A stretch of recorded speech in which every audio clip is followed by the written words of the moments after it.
Bem-vindos ao Da Capa à Contra Capa. Nada sobre a Ucrânia sem a Ucrânia.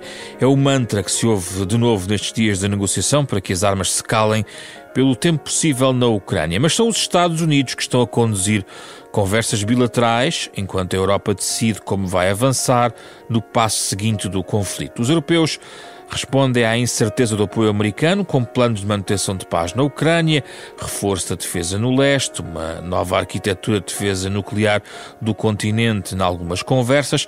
Mas será que nada sobre a Europa vai mesmo ser discutido sem a Europa? Que impacto terá esta aposta na defesa europeia? No fundo, que desafios estratégicos se colocam hoje à Europa?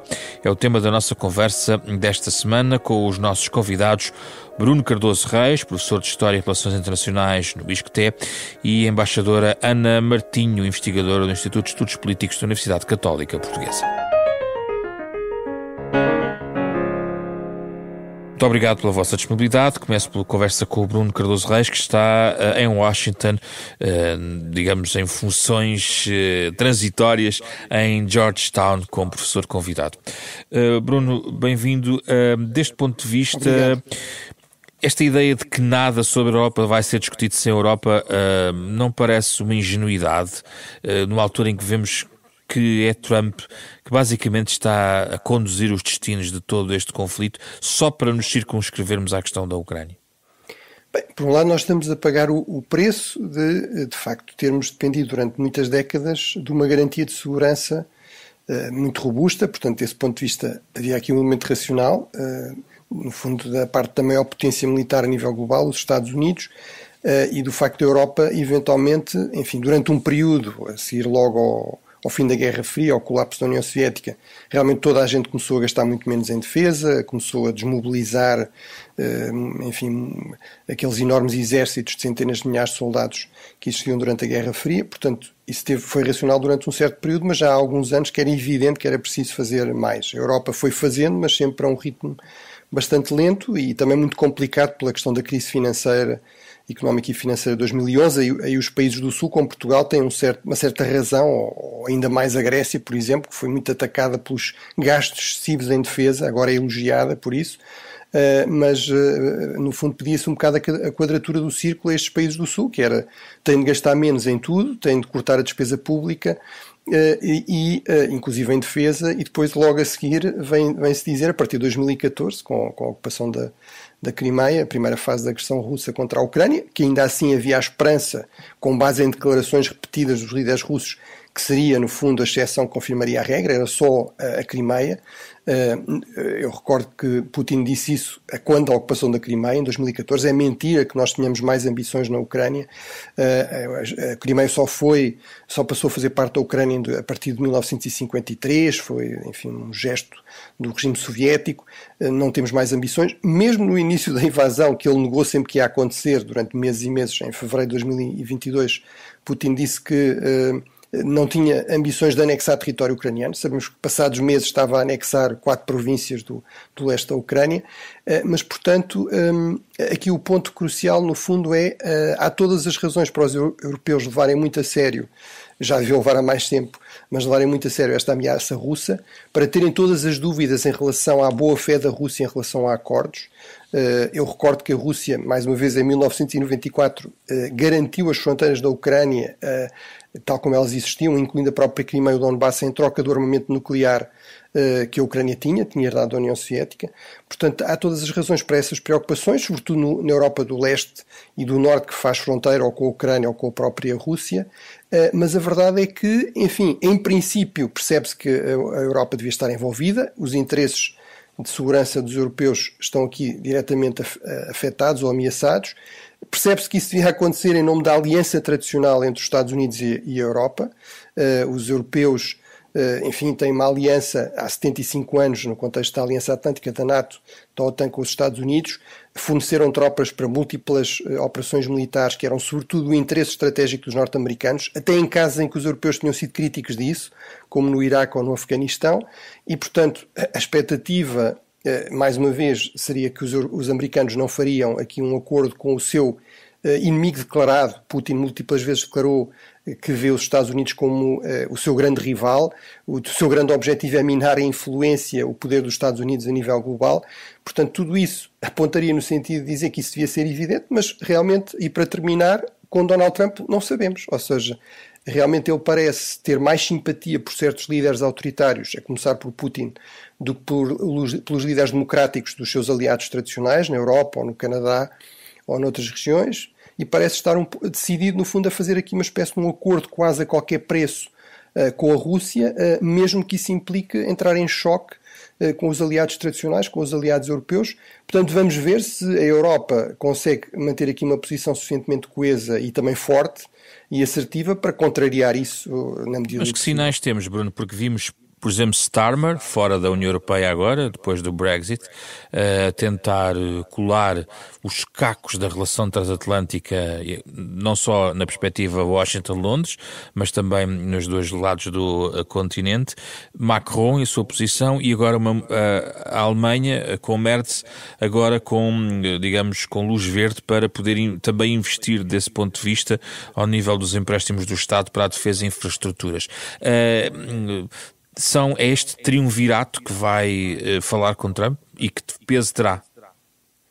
Bem, a Europa tem um problema de base, que é, por um lado, é um continente que não está muito habituado à guerra, não é? No fundo é esta ideia do Ivan Krastev, aquele intelectual búlgaro que dizia que os europeus eram como os tinham oposição em relação à guerra que têm em relação ao futebol americano, que sabemos vagamente que existe e que tem alguma importância para outros, mas não é uma coisa que nos diga respeito, não é? E, portanto, de repente percebeu-se que isso realmente era um erro, esta ideia de uma espécie de Europa potência civil, que bastava apostar no comércio, na ajuda ao desenvolvimento para resolver os problemas, isso claramente era uma ilusão.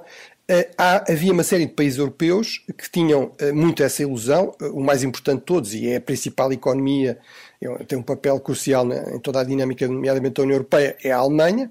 Esta ideia de usar as relações comerciais, portanto, no fundo a Alemanha tem a ideia que a chave para vencer a Guerra Fria foi exatamente a détente, a Ostpolitik, no fundo investir mais no leste, melhorar relações económicas, criar interdependências e também, no fundo, o poder da influência da atração do modelo europeu. Mas, por exemplo, os britânicos e os franceses sempre resistiram muito mais a isso, sempre quiseram manter armamento nuclear próprio, sempre quiseram manter uma capacidade militar importante. E, portanto, desse ponto de vista, eu diria que aqui a mudança mais significativa é na Alemanha, porque realmente eu vejo-a como uma mudança significativa. E o que é que significa rearmar a Alemanha?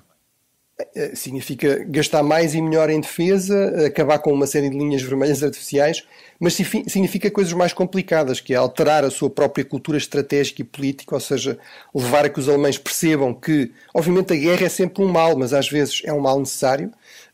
Não se teria conseguido derrotar Hitler e ter uma Alemanha democratizada, livre, sem uma Segunda Guerra Mundial, se a ideia tivesse sido a paz a qualquer preço, e havia quem defendesse isso. Nos anos 30, de facto, Hitler tinha dominado a Europa toda e tinha mantido uma ditadura totalitária, enfim, genocida na Alemanha durante não se sabe quanto tempo. E, portanto, isso é fundamental mudar as estruturas, agilizar as estruturas, e aí é muito importante esta modalidade, digamos, de formato variável. Eu já escrevi isso aqui há meses e até há anos, enfim, inclusive no ensaio que escrevi para a Fundação Francisco Manuel dos Santos em 2019, se Portugal pode ter uma estratégia, eu sublinhava que era errado pensar que o trumpismo ia desaparecer, ou dar isso como certo.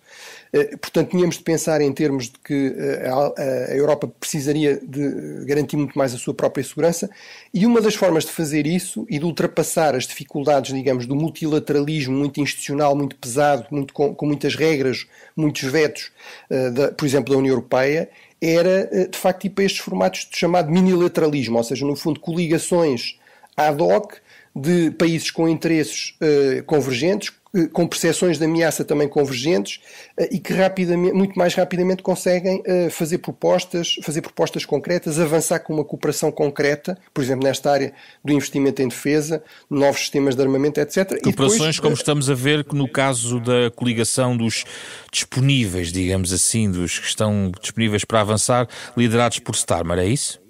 por Starmer, por Macron, com o envolvimento aparentemente ativo do que será o novo chanceler alemão, Merz, mas para já, e isso foi um ótimo sinal, por exemplo, a Alemanha está um pouco ainda paralisada, ou estaria normalmente paralisada pelo facto de ter tido eleições e haver aqui uma negociação, mas, por exemplo, já avançou, na própria Alemanha já avançou o fim no fundo, abrir-se uma exceção para as regras orçamentais muito rígidas em termos de defesa, quer Exato. No interior da Alemanha, quer a nível europeu. Isso é algo que os países do Sul reclamavam há muito tempo e que era indispensável. Estamos numa situação de emergência, não faz sentido estarmos aqui a autolimitar.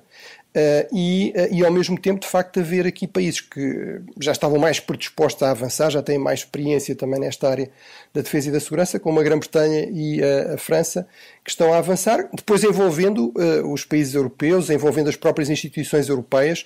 A União Europeia também avançou com um livro branco com propostas concretas, inclusive uma espécie de dívida comum, embora ainda, do meu ponto de vista, a um nível muito insuficiente, apenas 150 mil milhões, mas apesar de tudo em termos simbólicos é importante, e lá está, com o fim desta limitação orçamental, das regras orçamentais que vem da crise de 2011, isso, para a defesa havia uma exceção para isso e, portanto, tudo isso parecem passos no sentido certo. Agora, temos sempre este problema que é da implementação, da rapidez e da eficácia da implementação e da coesão, ou seja, se consegue manter esta coesão, sendo que é evidente que não só, isso já acontece há bastantes anos, a Rússia de Putin aposta em dividir para reinar na Europa, mesmo um pouco a China de Xi Jinping, mas que aparentemente os próprios Estados Unidos, Donald Trump e J.D. Vance, não é? J.D. Vance deu só o trabalho de vir a Munique a uma conferência de segurança, falar não da ameaça russa ou da Ucrânia, mas falar dos problemas de liberdade de expressão no seio da União Europeia, da Europa, enfim, no fundo, mostrando claramente o seu apoio aos setores mais radicais, mais nacionalistas, mais populistas da direita europeia, que, enfim, à partida não têm, na maior parte dos países europeus, um apoio maioritário, mas aparentemente a administração Trump está apostada em apoiar o mais possível esses grupos. Bruno, em Kiev, onde estive nas últimas semanas, evidentemente o desejo de pertencer à NATO ou de intensificar, aprofundar a relação com a NATO é evidente, mesmo que Trump não esteja para aí virado. Como é que se pode resolver esta equação e que papel, até onde podem ir os europeus, colocando também uma questão de base, que é, não estando propriamente em morte cerebral, como decretou Macron há uns anos antes da invasão de larga escala da Rússia, a verdade é que a NATO passa por um momento difícil, ou não? Sim, passa, porque obviamente os Estados Unidos têm aqui um papel crucial. Desde logo são o líder natural dessa aliança. Não é verdade, como muitas vezes se diz, que a NATO seja uma espécie de império americano disfarçado. Ficou muito evidente, aliás, por exemplo, agora em toda esta discussão com a Turquia sobre a adesão da Suécia e da Finlândia. Portanto, todos os países realmente têm um voto e potencialmente têm um veto. No passado, Portugal, também no período, por exemplo, das guerras coloniais tardias, das guerras em África, também foi um aliado muito problemático. Mas a verdade é que, obviamente, nada se faz na NATO sem os Estados Unidos, que são de longe a maior potência militar a nível global. Não é em relação aos outros países da NATO, é em relação ao resto do mundo. Os números são esmagadores. Os Estados Unidos sozinhos gastam quase 1 bilhão, ou seja, $1 trilhão, na linguagem americana, 960 mil milhões de dólares. Isso é basicamente o mesmo que as outras 14 grandes potências militares seguintes, sendo que várias delas são aliadas dos Estados Unidos, e é basicamente o dobro do resto dos países do mundo. Portanto, se tirarmos estes 15 países, enfim, os 180 que restam, basicamente gastam metade daquilo que gastam os Estados Unidos. Portanto, isso dá-lhe uma liderança natural, dá-lhe uma enorme capacidade, digamos, de mobilização também de aliados, e, portanto, desse ponto de vista, é insubstituível. É impossível defender a Europa sem os Estados Unidos? Não é impossível, ou seja, será sempre muito mais complicado, porque aqui também às vezes há equívocos que importa esclarecer, que é, os norte-americanos têm tido à volta de 60 mil soldados na Europa nos últimos anos, entre 100 e 60 mil. O conjunto das tropas dos países europeus é à volta de 2 milhões, portanto não são os 60 mil que defendem a Europa. A sua grande função, e nisso são insubstituíveis, é como dissuasão, ou seja, é uma dissuasão pela presença no terreno, o que se chama tripwire, não é? No fundo, os russos sabem que se tentarem invadir os países bálticos, são membros da NATO, vão necessariamente causar baixas entre as tropas americanas e de outros países aliados, mas tropas americanas, e portanto isso significa que na melhor das hipóteses, mesmo que a guerra esteja a correr muito bem, vai haver uma escalada para uma terceira guerra mundial, potencialmente nuclear, em que toda a gente perde, e portanto nem vale a pena começar esse exercício, digamos assim. Claro que os norte-americanos também têm muitos chamados enablers, têm capacidades tecnológicas militares em quantidade que os europeus não têm, em termos de transporte estratégico, de satélites espiões, etc., de informações, e portanto tudo isso são áreas onde os europeus têm de fazer um esforço grande para recuperar terreno, mas tudo isso será fazível, sobretudo se estivermos a falar de uma duplicação do investimento em defesa na Europa, ou mesmo que não seja uma duplicação, ao que passar dos 2% para os 3%, já permitiria à Europa no fundo consolidar uma posição que já tem. Mais uma vez, se olharmos objetivamente para os números, a Europa, somando tudo, gasta à volta de 380 mil milhões de dólares em defesa, ou seja, só é ultrapassada pelos Estados Unidos. Mesmo a China ou a Rússia, a China anda à volta de 230 mil milhões, a Rússia à volta de 145 mil milhões, portanto a Europa gasta já mais do que esses países. E agora quer gastar 800 mil milhões no livro branco da defesa europeu. Sim, é um investimento distribuído ao longo de vários anos, mas realmente é um investimento realmente muito significativo e, portanto, permitirá, à partida, sobretudo se houver uma boa coordenação de esforços, economia de escalas, permitirá reforçar muito a indústria europeia de defesa, permitirá também criar investimento na economia, criar empregos, portanto não é dinheiro deitado fora, é dinheiro que pode dinamizar a economia europeia e tornar isto mais sustentável, porque é preciso que a economia também continue a crescer para poder financiar este esforço, e também ajudará a resolver outra coisa, que é o déficit de inovação tecnológica e depois de aplicações industriais disso da parte da Europa. A Europa está a perder essa corrida com os Estados Unidos e com a China, e não com a Rússia, mas com esses dois grandes polos de poder económico emergentes ou já existentes, e portanto sabemos que a indústria da defesa tipicamente é uma grande inovadora. Historicamente, muitas das inovações, sei lá, os aviões a jato começaram com aviões militares e depois passaram para os passageiros. O radar deu origem ao micro-ondas, a internet surgiu na defesa, não é? Portanto, muitas dessas grandes inovações surgem aí, portanto, há também uma expectativa razoável que isso possa ter aqui um efeito. Mas só um parênteses sobre isto, positivo. Bruno, embora o Bruno não seja economista, mas esta ideia da defesa como a mola propulsora de um certo crescimento, de uma certa, prosperidade, não é uma visão demasiado otimista? Uma economia continental baseada em guerra? A economia tem sempre de ser diversificada e não se pode, quer dizer, a solução para o problema não pode ser investir tudo em defesa, não é? Porque isso não é sustentável. Há também até um conceito no estudo estratégico chamado overstretch que aponta exatamente para isso, no fundo, excesso de ambição, não se ter em conta que nenhum país, nem mesmo os mais ricos e mais poderosos, têm meios ilimitados e que é muito importante manter uma economia, lá está, dinâmica e diversificada. Agora, é verdade que, ao contrário do que muitas vezes, eu às vezes comparo isto com a questão do ambiente. Muita gente à direita pensa que tudo o que for gasto em ambiente é estar a desperdiçar dinheiro. Ora, há todo um setor económico novo, muito importante, que surge a partir desta dimensão do ambiente e da transição energética, etc. Muita gente, às vezes à esquerda, também acha que tudo o que seja investir em defesa é, desperdiçar dinheiro e vai ser péssimo para a economia. Por isso criou a teoria do duplo uso deste tipo de mecanismos, não é? E historicamente isso está validado, ou seja, o período a seguir ao final da Segunda Guerra Mundial, a Europa investiu imenso em defesa, tinha gastos em defesa que andaram em média à volta dos 4,5% do PIB, e foi esse o período de maior crescimento económico da Europa, e foi Portugal chegou a ter taxas de crescimento de 10% quando estava em guerra, por exemplo, em África, ou mais, 10%, 12%, 9%, e foi o período de criação do Estado de Providência, do Estado Social também na Europa. Portanto, se as coisas forem bem geridas, se houver aqui investimento, não em comprar armamento fora, pelo menos não a maior parte, mas grande parte dele for comprado de facto na indústria europeia, isso pode ter aqui um efeito positivo e importante.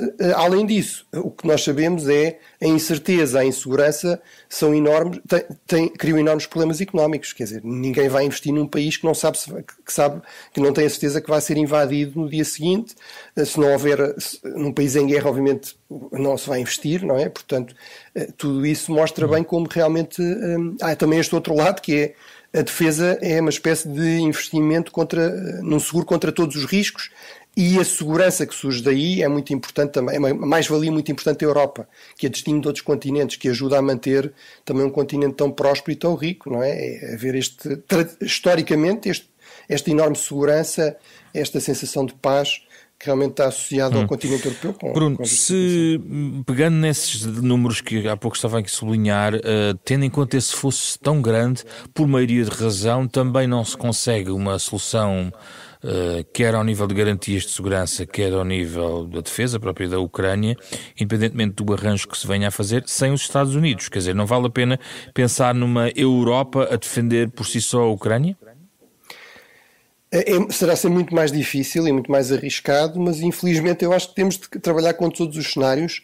Surgiram notícias nestes últimos dias no Financial Times, que é um órgão, digamos, credível, de que vários países europeus, vários dos que temos estado a falar, no fundo estão a pensar no impensável, que é falar com os norte-americanos para gerir a saída das tropas, por exemplo, da presença militar europeia da Europa, garantir que isso pelo menos é feito de forma gradual, lento, acompanhado por um reforço também gradual do investimento em defesa dos europeus e não de forma caótica e súbita, porque isso seria muito mais destabilizador, mas portanto isto mostra que realmente não há boas alternativas, é verdade, não há.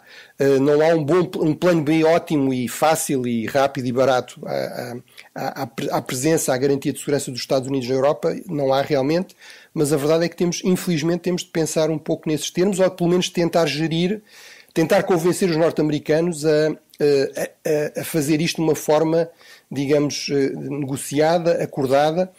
O problema aí, obviamente, é que Donald Trump, pelas suas características, pelo tipo de liderança que tem, realmente é alguém muito imprevisível, mas, apesar de tudo, parece-me que é isso que vale a pena tentar fazer.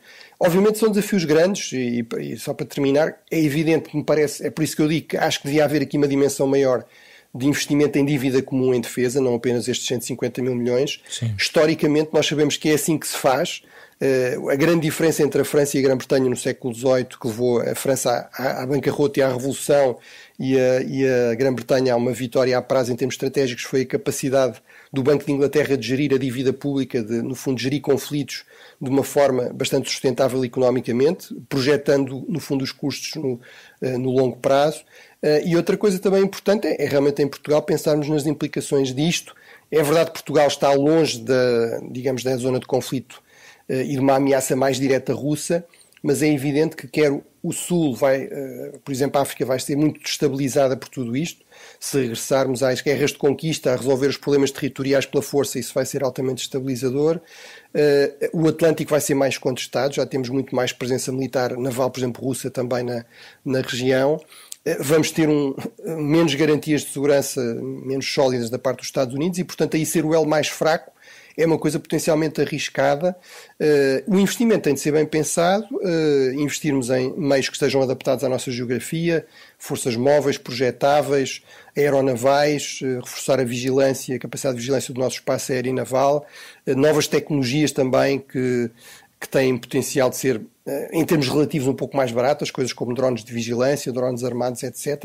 Portanto, tudo isso tem de ser bem pensado, mas é fundamental que Portugal também também participe nesse esforço para manter a sua credibilidade como aliado e manter aqui alguma capacidade de dissuasão no nosso território nacional, que é muito vasto, porque temos de pensar sempre em termos de Portugal como um país arquipelágico, não é? Tivemos agora eleições na Madeira que nos recordaram eventualmente isso, mas isso é muito importante. Eventualmente nos vai também levantar outros desafios à Europa, nomeadamente se há dinheiro para tudo, desse ponto de vista, ou se é uma falsa questão colocar as questões de coesão e o financiamento social, por exemplo, em oposição a este tipo de investimento. Bruno, tem a opinião? Bem, essa é uma questão complicada, mas que tem também de se colocar, que é, as pessoas à partida até podem valorizar as Forças Armadas. Por exemplo, eu acho que a pandemia contribuiu para as pessoas perceberem que as Forças Armadas não são só para combater invasões, é realmente um um seguro contra todos os riscos, podem ter múltiplas outras valências muito importantes de ajuda de emergência, contra catástrofes, pandemias, etc. Mas é verdade, quando se pergunta às pessoas diretamente se for preciso cortar na saúde ou na educação para dar à defesa, à partida, a grande maioria das pessoas dizem que não querem fazer isso, não é?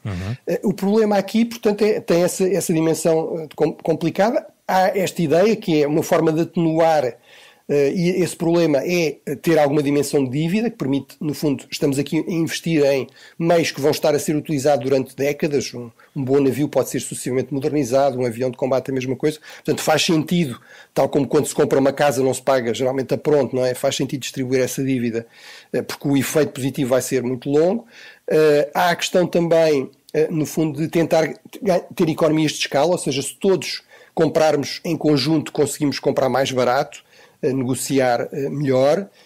A ideia de também que isto tem um efeito de crescimento na economia, portanto isso ajuda, lá está, a aumentar os recursos disponíveis também a prazo, mas é verdade que pode haver aqui escolhas difíceis. Eu diria que uma vítima evidente deste esforço será a ajuda ao desenvolvimento. Já vimos isso, por exemplo, no caso da Grã-Bretanha e provavelmente vamos ver isso também no orçamento comunitário, ou seja, vai haver menos dinheiro disponível para ajudar terceiros, porque a Europa sente-se ameaçada, precisa de investir em armamento e, portanto, esse é um item do orçamento que é sempre mais fácil de cortar, não é? Porque muito menos em questões como, por exemplo, as alterações climáticas, parecem ter desaparecido praticamente da agenda.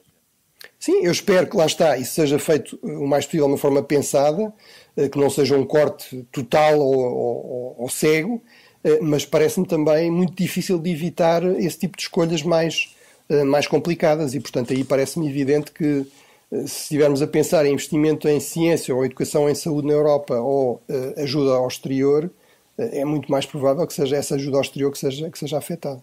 Duas boas-vindas à Embaixadora Ana Martinho. Obrigado pela sua disponibilidade para falar connosco. Senhora Embaixadora... Deixe-me primeiro agradecer também à Rádio Renascença e à Fundação Francisco Manuel dos Santos e realmente à disponibilidade que têm para me ouvir neste dia em que estou, de facto, aqui em condições um bocadinho periclitantes em casa. Vamos a isso. Então, acha que, apesar deste trabalho todo que a administração Trump tem desenvolvido, a Europa corre o risco de ficar de fora daquilo que é essencial também para o seu futuro decidir? E não estamos a falar só da defesa, mas sobretudo da defesa. Poderemos eventualmente depois falar da questão económica. Mas na questão da defesa, não lhe parece que há aqui um risco da Europa ficar um pouco de lado de algo que lhe diz respeito? Para começar, e reiterando os meus agradecimentos, disse nada sobre a Ucrânia sem a Ucrânia, não percamos isso de vista. De facto, a Ucrânia foi invadida pela Rússia, a Rússia provocou uma guerra que nos trouxe até este ponto, não é? Extrapolar nada sobre a Europa vai ser discutido sem a Europa, parece-me, por um lado, tem um lado bom, que é que estamos a incluir a Ucrânia na Europa, o que eu acho, e quando estou a dizer, o que eu acho bem, portanto, apoio muito uma Ucrânia na Europa, e estou também aqui a incluir efetivamente o Reino Unido e todos os outros países que no fundo estão à nossa volta e que olham para a Europa e desejam fazer parte da Europa como uma força que se tem imposto, eu julgo, por muito bons motivos. Eu acho que não queria abordar este tema sem no fundo, ver um bocadinho o contexto mais largo. Falou-me em todo este trabalho que a administração de Trump tem estado a fazer. Eu queria olhar um contexto mais amplo, porque realmente temos que considerar que estamos a viver uma mudança estrutural, uma nova era, a ordem global que nos regia foi ferida, está gravemente atingida e uma nova ordem está a nascer. Não sabemos ainda qual será, mas por agora parece-me ser uma ordem segundo Trump. Nós sabíamos, havia muitos sinais de mudança. A mudança é aquilo que temos de mais certo, sem dúvida, mas de facto acho que 2025 é o ano em que sentimos que a realidade efetivamente mudou. e mudou, e pouco tempo depois da posse de Trump, o ruído na geoestratégica, na geopolítica, na geoeconomia, até na geoinformação, é ensurdecedor. E é nesse contexto que a Europa teve aqui um acordar que foi um pouco, enfim, teve que ser um acordar. E eu falou-me nos aspectos de defesa, o acordar foi em vários aspectos, sem dúvida nenhuma que também na questão da defesa. E eu não queria só olhar para a Europa, mas também para a NATO, porque, no fundo, Trump considerou a Europa, mas também a NATO, no fundo a Europa como tendo sido criada para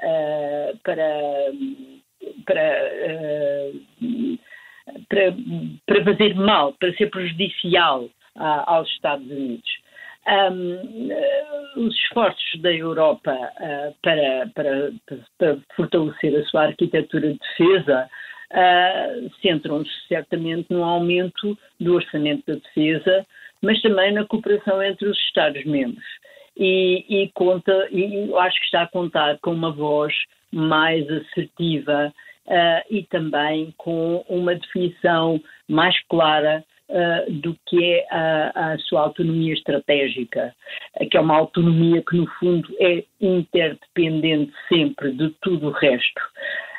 Eu acho que isto passa, a pergunta que me está a pôr passa um bocadinho sobre como tornar a Europa de novo necessária, no sentido em que ela sempre desempenhou um papel que foi, enfim, de base, de suporte de muitas coisas boas, e de certa maneira agora viu-se atacada e posta numa posição de vulnerabilidade que de certa forma apanhou de surpresa.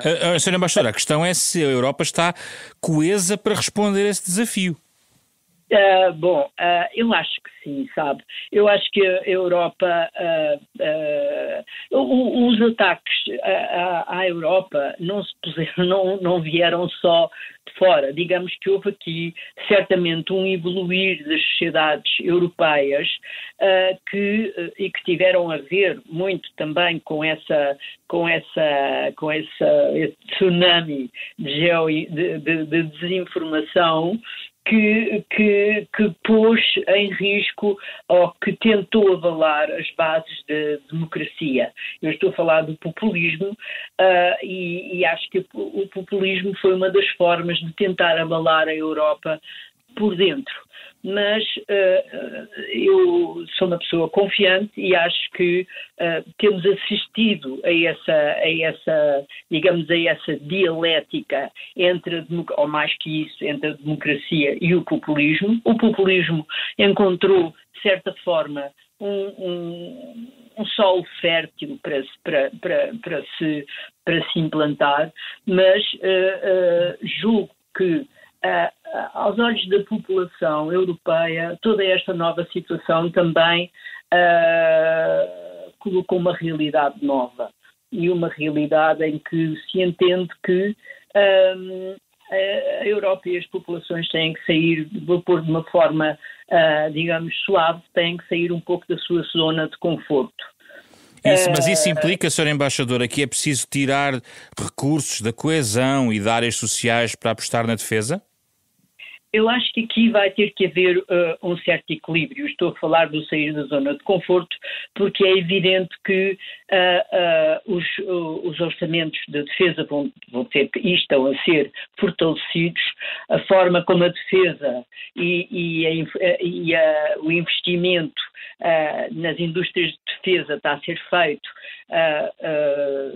vai trazer também mais. Bom, para já, essa é uma questão, no fundo, quase existencial, porque se não houver defesa, também tudo aquilo que nós definimos como o nosso Estado social e que queremos mantê-lo, a saúde, a educação, todos esses aspectos, a defesa é necessária para criar um ambiente seguro para o desenvolvimento social e económico. Portanto, no fundo, termos aqui numa espécie de ciclo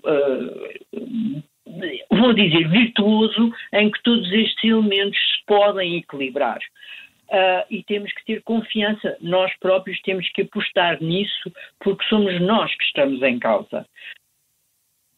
Portanto, sim, acho que vai ter que haver um equilíbrio entre aquilo que é, de facto, o investimento nas indústrias de defesa, mas isso não trará necessariamente um retirar desequilibrado àquilo que são as áreas sociais e a área da coesão. Porque também eu penso que todos os governos sabem que não querem desequilibrar essas áreas. Aliás, eu penso, voltando ao início, que uma das coisas que torna a Europa desejável e necessária é o facto de ter encontrado, ao longo da sua história e com tantas dificuldades e perante tantas necessidades de tomar decisões críticas em cenários de incerteza, conseguiu manter o seu modelo. Foi sempre difícil, houve momentos sempre muito difíceis, muito complexos, todos sabemos disso, mas neste momento coloca-se realmente a necessidade de fazer um equilíbrio entre aquilo que é a coesão e que nos defende também do populismo, e o equilíbrio social e a defesa, que nos traz a segurança. Sim, Sra. Embaixadora, mas apesar de tudo, parece que a Europa vai deixando de crescer uma espécie de bola de neve de assuntos em que cada vez são mais desafiantes. Ainda não estabilizou. As sociedades não estão totalmente estabilizadas em relação aos desafios, por exemplo, das migrações. Temos um continente demograficamente desafiador do ponto de vista do envelhecimento. Há um conjunto de problemas relacionados com o Estado Social em muitos destes países. Independentemente do populismo estar mais presente num país ou no outro, tivemos uma saída de um país importante da União Europeia como o Reino Unido, e agora vemos essa cooperação que está a acontecer. Parece que os problemas avolumam-se e agora, a par da questão da defesa, também ainda a Europa quer ganhar o desafio da competitividade e da economia, como vimos nos relatórios recentes, nomeadamente o relatório de Mário Draghi, não é? Não parece demasiados pratos para uma mesma refeição? É muito difícil muitas vezes chegar a todo lado, não? É a realidade com que temos que nos confrontar. Acho que há valores que nós temos que, de facto, manter. A democracia, os direitos humanos, e eu não estou aqui a usar chavões, porque eles fazem parte, como disse, daquilo que é o pano de fundo que nos tem mantido sempre unidos. E repare que todos esses problemas têm a ver com uma interdependência que é global. E, portanto, mesmo que se possa considerar que a globalização entrou, digamos, numa fragmentação, a interdependência está lá. E, portanto, sim, a Europa tem muitos desafios muito importantes, como o resto do mundo, para apostar. Um deles é a solidariedade a nível global também. Tem, como falou, o desafio das migrações, que tem muito necessariamente a ver também com os direitos humanos, com a necessidade de encontrar aqui um equilíbrio demográfico que não toca só a Europa, toca também muitas outras sociedades que neste momento estão, todas elas, a entrar numa fase multipolar. E, de facto, mas eu aqui acho que as migrações, de facto, são complicadas de resolver e têm que ser resolvidas à luz dos valores que têm sido os valores europeus. Nós necessitamos das migrações, nós necessitamos dos imigrantes. Necessitamos não só por causa do equilíbrio demográfico, mas como também, no fundo, os migrantes têm contribuído para a diversidade e a riqueza das nossas culturas, têm contribuído ao fim de um tempo para o enriquecimento do nosso capital humano, e esse capital humano nenhuma inteligência artificial vai substituir. E, portanto, nesse aspecto posso estar a parecer um bocadinho irrealista, mas realmente confio nesta dinâmica positiva que a Europa tem tido. E confio que os desafios com que nos deparamos vão encontrar essa resposta de uma nova ordem que no fundo também é um bocadinho europeia, uma nova ordem para o qual a Europa vai contribuir de uma maneira muito importante. Mas essa nova ordem é uma nova ordem anti-americana? Opõe-se a uma ordem americana no mundo? De forma alguma. Eu disse que, por hora, o que eu acho que existe é uma ordem segundo Trump, porque temos visto isso mesmo nos últimos meses, não é? E a Europa deve adaptar-se a essa ordem, é isso? Não, acho que vai haver aqui uma série de forças que se vão equilibrar. Acho que, no fundo, Trump está a jogar. Eu não quero quer dizer, vamos lá ver. O que eu penso que se vai acabar por se definir são zonas de influência. Penso que um dos desafios que a Europa tem é encontrar novas alianças. Com isto eu não quero dizer que a relação transatlântica esteja... Não, é tão intensa, é tão densa, é tão antiga que ela vai existir sempre. Agora, neste momento e perante os desafios que esta nova ordem, segundo Trump, nos está a colocar, é evidente que vários outros áreas do mundo e amigas da ordem anterior e que se querem bater também pela democracia, pelos direitos humanos, pelo avanço tecnológico, pela inovação, mas em favor do bem-estar, da saúde, da educação, vão criar...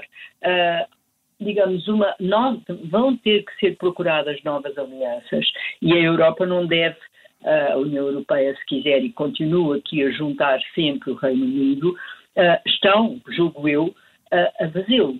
E não estamos sozinhos, porque encontramos noutras áreas, outros países democráticos que também estão a sofrer com toda esta situação e que querem resolvê-la através de alianças que sejam positivas. Mas há o risco das esferas de aliança, de influência, que aliás é uma teoria das relações internacionais antiga. Deste ponto de vista, o risco é exatamente um certo isolacionismo da própria Europa, porque se a América controlar uma determinada faixa geográfica, a China controlar uma outra, no fundo há uma divisão do mundo não de Tordesilhas, mas dividido com vários agentes. O que é que sobra para a Europa? Está a colocar tudo isto que está, disse antigamente, esta antiga teoria. Eu acho que a história não se repete e vai evoluindo e vai sendo diferente. Eu acho que um dos, digamos, mapas que pode sair da situação que estamos a viver, são de facto duas ou mais ordens que vão ter que, estamos numa fase multipolar, essas ordens vão ter que se entender, vão ter que ter quase como uma deterrence entre elas, porque senão vão-se também prejudicar a si próprias. E os líderes dessas zonas de influências vão querer continuar a criar riqueza, a desenvolver-se. Agora, está-me a pôr uma questão que é de facto importante. Temos que encontrar aqui uma fórmula de que haja, eu não quero chamar uma zona de influência, mas que possamos continuar a acreditar numa ordem, e não estaremos sozinhos, numa ordem que tem a ver, no fundo, com a Carta das Nações Unidas, com a defesa do multilateralismo. Um multilateralismo tem que ser inclusivo e reformado, que tem que se basear em diplomacia e que tem que encontrar aquilo que nós chamamos o soft power, não é?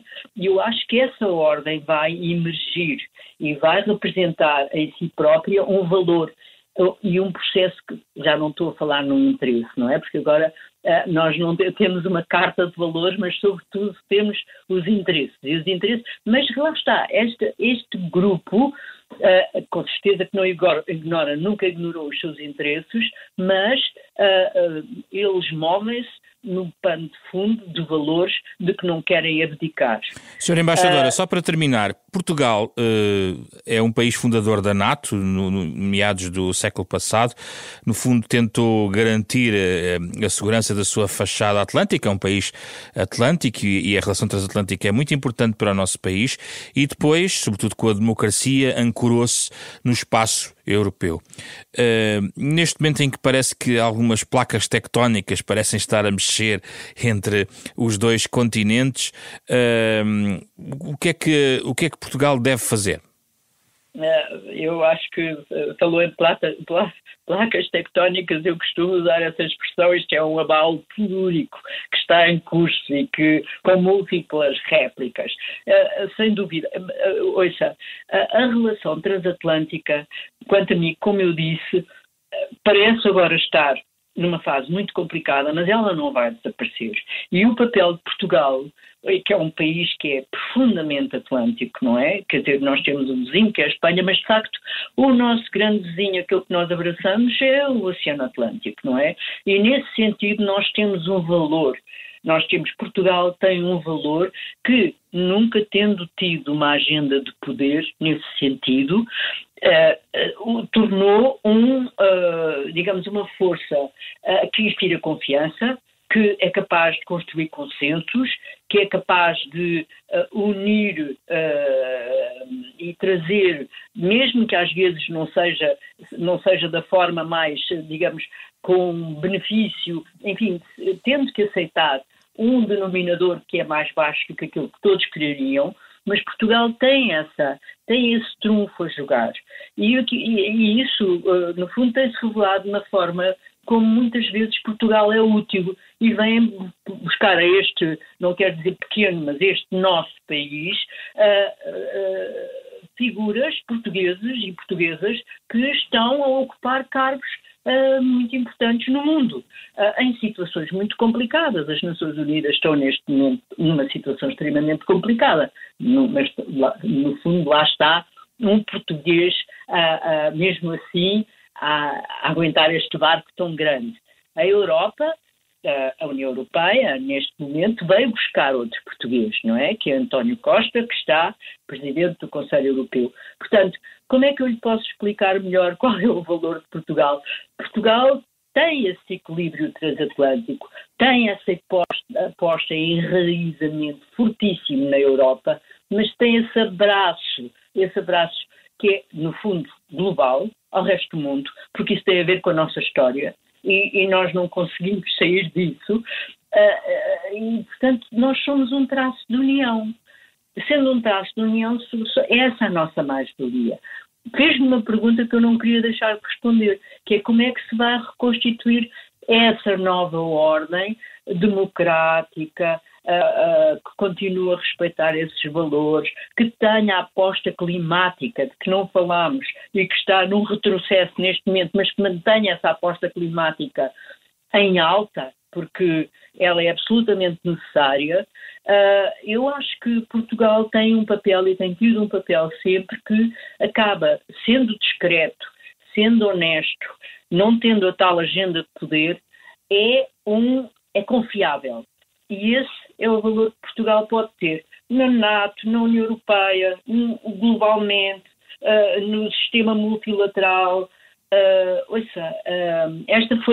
Esta é a lição que eu recolho da minha vida como portuguesa. E que eu, de certa maneira, ao ser diplomata, e uma diplomata de muitos anos, enfim, que eu retiro como aquilo que é a beleza do nosso país, o valor e a força do nosso país, que continua a conseguir manter uma abertura àquilo que se convencionou chamar agora o Sul Global, mas onde nós estamos também. Portanto, não sei como lhe responder melhor a esta pergunta. Portugal é firmemente europeu, é firmemente membro da União Europeia. Eu sou uma europeísta convicta. No entanto, todos nós temos este chamamento atlântico do mar. E isso traz-nos, de facto, uma mistura de valores que se congregam num único perfil, que é o perfil de Portugal, um valor que Portugal tem e que pode desempenhar num mundo neste momento tão conturbado, com riscos tão grandes, com tanto sofrimento, realmente com tantos problemas tão existenciais, mas ao mesmo tempo tão físicos, de dor, de sofrimento, que nos está a afetar. Mas eu tenho confiança, acho que vamos atravessar esta fase, acho que isto é uma fase muito difícil, de grande desafio para todos nós, mas não é uma fase que esteja estática. Tudo isto tem uma dinâmica e, portanto, acho que a União Europeia, e aqui estou a incluir Portugal como Estado-membro, têm realmente toda a capacidade de tornar a Europa necessária outra vez nessa força necessária para a cultura, o seu modelo, e recriando alianças.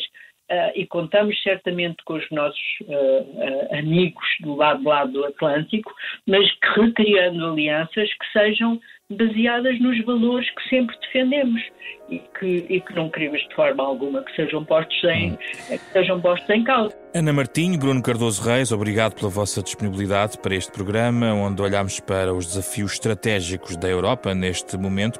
No Da Capa à Contra Capa, um programa da Renascença em parceria com a Fundação Francisco Manuel dos Santos. A versão integral desta conversa está no podcast do programa, nas plataformas digitais habituais, nos sites da Fundação Francisco Manuel dos Santos e da Renascença. Programa com o genérico original do pianista Mário Lajinha. Esta semana com Rui Glória, Beatriz Garcia, Ana Marta Domingues e José Pedro Frazão. Na próxima semana voltamos para conversar sobre outro assunto.